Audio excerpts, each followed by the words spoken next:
Si è svolto nel Salone della Basilica dell'Immacolata il secondo incontro programmatico organizzato dall'Unità Pastorale sul tema Scuola, Chiesa, Famiglia, ruoli ed obiettivi. Don Giuseppe Veneziano, parroco della Basilica, ha rimarcato l'impegno cristiano ed il ruolo della famiglia nella visione educatrice dei figli.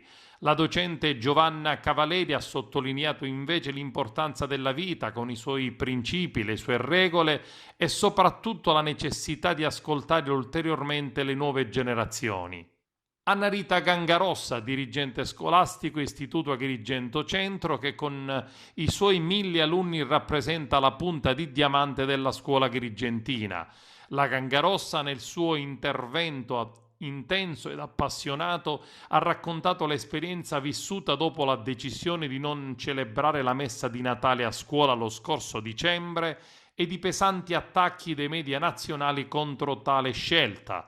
Secondo la legge, ha dichiarato la dirigente, la scuola è laica e iniziative di questo tipo vanno proposte ed organizzate in orario extracurriculare ed io, pur essendo cristiana e praticante, sono un dirigente dello Stato e devo far rispettare la legge dello Stato. Ho cercato di dare questo contributo all'incontro di oggi, portare appunto la mia esperienza come dirigente scolastico. Peraltro io sono anche un dirigente cattolico, ministro straordinario della Comunione, socio dell'Azione Cattolica e quindi chiaramente la condivisione di una mission con la Chiesa è una cosa che condivido. E insieme la famiglia, come quindi non così discutere assieme, e questo dibattito ha offerto spunti di riflessione assolutamente interessanti, come non riflettere, dicevo, insieme su 3 istituzioni assolutamente importanti per la nostra società, 3 istituzioni i cui ruoli e finalità differenti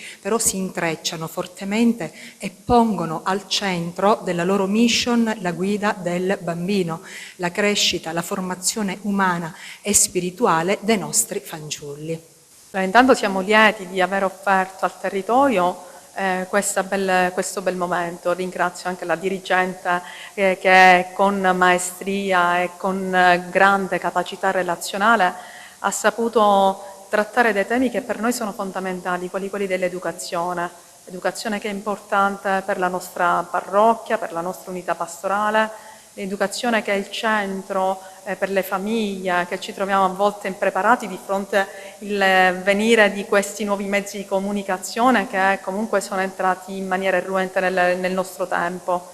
E anche nella scuola, perché i nostri bambini sono sia i bambini di questa parrocchia che i bambini dell'Istituto Agrigento Centro.